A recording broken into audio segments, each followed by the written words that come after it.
Inggih Rama. Lajeng kula nyuwun dawuh. Kowe mau do rerasan apa? Ngene ya.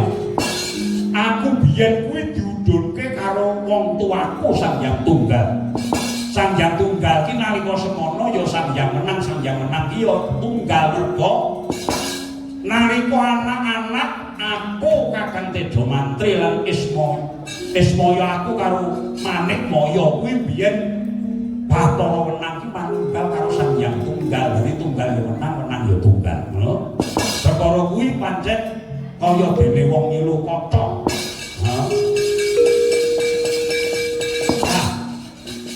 Kakangku Tejo Maya saiki dadi tangga kae mergo biyen duwe untran-untran karo aku sakit apa ning Gunung Candrageni ing Gunung Merapi. Wis mentas, aku ki biyen wis medhun menyang Marcapada. Aku didangu karo bapakku, kowe mudhun nyang Marcapada njaluk apa? Kula mboten nyuwun sangu menapa-menapa, namung nyuwun sangu kanca.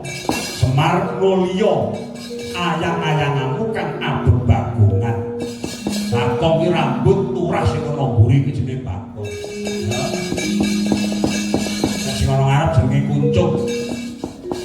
Mula jelek ana wewujudan sing meh memper karo aku tak jenengake Bagong.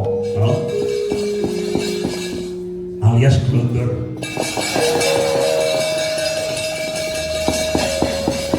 Nah, sakwise kuwi urute kelakon aku duwe anak meneh, anak pek-pekan jenenge Nalagareng karo Petruk. Nek tak jak bali menyang kayangan meneh mergo saiki aku nyawang kayangan kene iki dewane lagi padha usrek, lagi ora tentrem. Inggih, babagan menika ingkang badhe kula sunaken dawuh. Menika kula wau trembak Marcapada ingkang saya panas. Menapa saking dayaning srengenge teka mboten, menapa saking dayaning rembulan tetela ugi mboten. Kula nyuwun dawuh, wa Badrana. Ngene. Menapa daya saya panas mergo sing ditulak kuwi ya usrek. Ngisor kana kuwi kisruh mergo dewa sing ana dhuwur dienggo panutan, sing ana ngisor akeh sing ora kenek dienggo patulagan. Upamane ruwangane akeh. Dewa dhuwur pinter-pinter ning keminter. Nek janji ora ditetepi, nek omong mestine kudu saka ati, ora saka lati. Mergo nek sing ngomong ki mung manut obahe klambi iki ora apik, ora tulus saka jero. Ya, tumindak kudu ora mung golek aleman, jujur ning ora ngawur. Gelem diseruwe. Gelem dielekke, gelem disapa. Lajeng kados pundi? Upamane ngene, pinter ora kuminter. Dupeh dewa kuwi manggone ning dhuwur, rumangsane ora ana sing ngungkuli. Sapa-sapa didak. Rumangsane bener dhewe bareng gawe pernatane urip kliru. Mergo ora diteliti luwih dhisik weruh-weruh dicakke. Bareng dilokke mergo kliru. Pernatan mau terus dijabel. Tegese pernatan sing batur ditindakake dening titah njur dijabel kuwi tegese kaya dene wong idu didilat meneh. Nek dewa ana dhuwur seneng kaya ngono kuwi tegese elek-eleke dewa merga keminter gusa-gusu. Mula sesuk kancamu kandhane ngono kira-kira gawe pernatane titah sing kudu ditindakake dening wong Marcapada kuwi tlitinen dhisik. Nek perlu sadurunge dicakke kuwi dicoba dhisik ora kudu didilat meneh. Jane iki dewa kuwi piye? Karo mangsaku kok gawe pernatan kok sak geleme dhewe. Esuk dhewe sore tempe gedabus. Lah banjur aku ngeling sing angka loro ya kuwi janji. Nek wis janji kuwi tetep ana. Kok dewa. Aja pisan-pisan sesorah.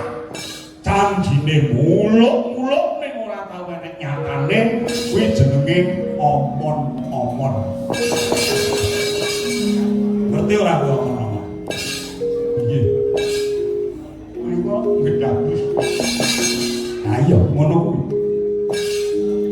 janji tutuke enteng blas ora dipikir bunine bareng ditagih etok-etok lali nek wis ngono kuwi selawase dewane ora bakal dipercaya dening titahe banjur nek guneman kudu saka atine aja saka lambene nek atine resik kuwi carane kuwi becik ning nek atine srei kuwi mengko metu lati bebayane tumindak digawe sing rada penak sak paripolahe ora digawe-gawe cacane ora ngendel-ndelke lakune ora pegelke kuwi dewa sing becik iki kudune ngono kuwi jujur ning aja ngapur golek jujur kuwi jebul nek wis dadi dewa rumangsa duwe panguwasa banjur ora eling nek dadi patuladan tuladane perkara sing gampang digawe ruwet mergo wiwitane wis ora gelem jujur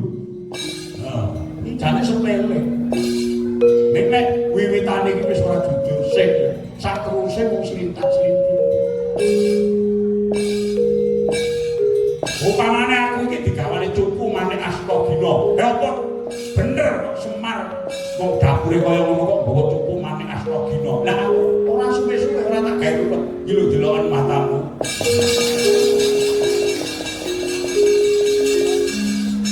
ora susah kok ngayomi sapa-sapa wong temene aku yo bawa cupu manik tenan sing sawape ana 8 ya ora bisa luwe ora bisa ngelah ora bisa kademen lan Semar kuwi sejatine ya wis ora bisa kegiwang ingreh wanita.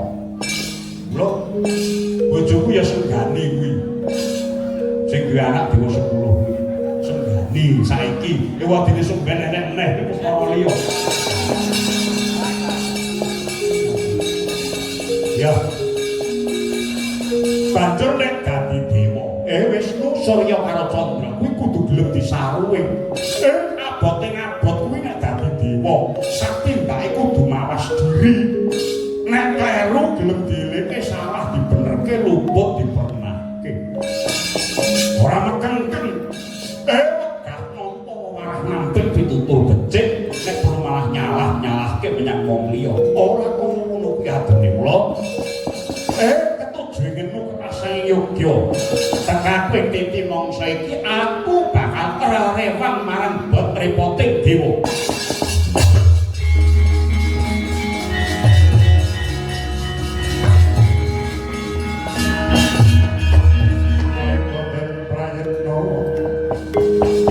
Jambure sikwang balik dipiyoni. Dipiyoni kondoyoni.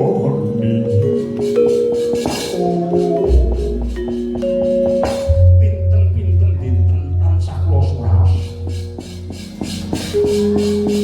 Mbok menawi wontenipun kawontenan dewa kados mekaten awit saperangan para dewa kathah ingkang rumaos sarwi boten sampurna. Ora sampurna nggih. Dupeh kesinungan kawastitan kelangkungan sakinggiling manungsa. Lajeng adigang adiguna wonten dewa ingkang mekaten kula. Ya. Mila begaran ageng panwaos ngantos kirang waspada matrapaken lampah satemah manggih wirang. Boten pantes dados tepa paluwining titah ing Marcapada. Inggih Rama Punggulun piye Candra nyatanipun kathah para dewa ingkang dipun sokaken dados nista kathah para dewa ingkang kenging sok mandhap dhateng Marcapada nebus kalpatan kaya aku yang nyekseni akeh dewa sing disoki ya kejaba saka kuwi rumangsaku saiki para manungsa nek disawang saka panyawangku Marcapada akeh sing rusak timbang sing bener. Nalaripun kados pundi?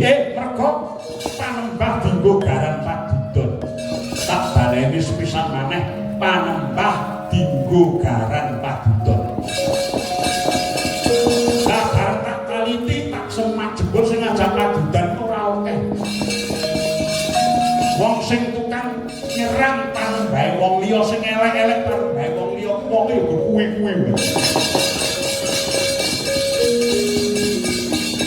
iki jane wong duwe panembah sejati iki apa panjenengane iblis kok cacawi kaya ngono.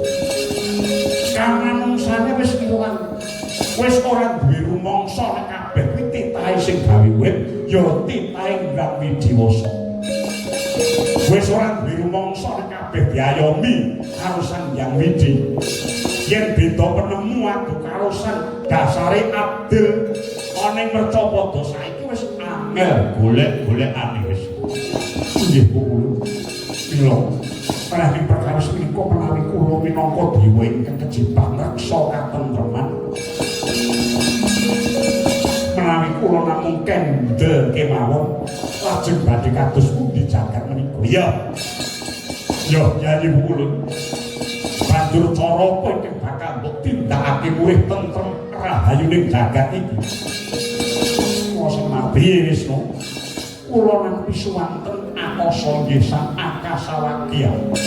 Inggih menika suwantening langit ingkang nyebataken bilih menawi para dewa kedah ngupaya tirta suci. Banyu suci ingkang winastan tirta amerta.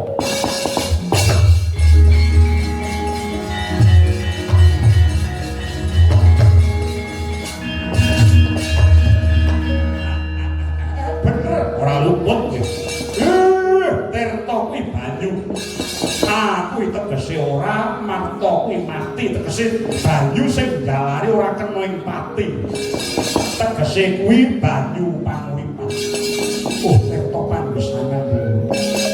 Lan sinten mangertos tirta merta menika mangke mujudaken satunggaling cangkriman. Inggih menika ingkang kedah dipun padosi batanganipun.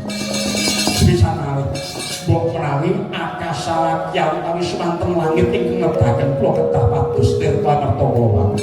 Minangka satunggaling cangkriman ingkang kedah dipun padosi